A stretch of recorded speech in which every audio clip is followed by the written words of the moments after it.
Hi, I'm Jeremy Tesh. Today we're going to address a common question regarding the EFI Pro 30H printer and other EFI wide format printers, 16H, 30F, etc. Why are my cut files deleted when deleting the job file from the FireEase Command Workstation Job Center? Let's break it down and provide a step-by-step workaround to resolve this issue.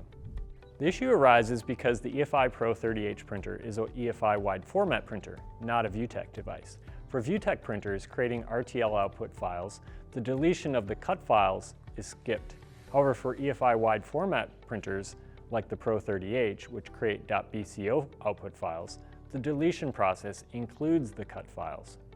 To prevent this, you can change the NTFS permissions on the folder where cut files are exported.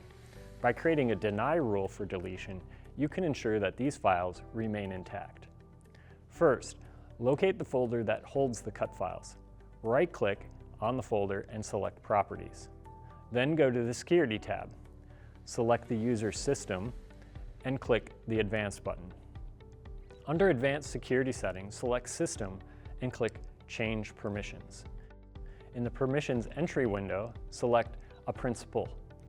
Then click Advanced. Choose Find Now and select System from the list.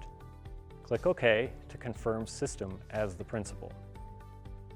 Next, change the permissions type to Deny, then click Show Advanced Permissions to configure specific settings.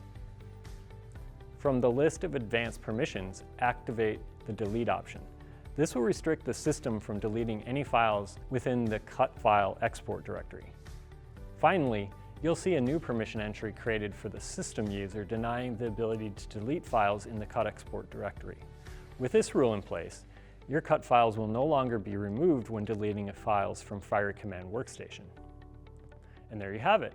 By adjusting folder permissions, you can ensure that cut files remain safe and secure.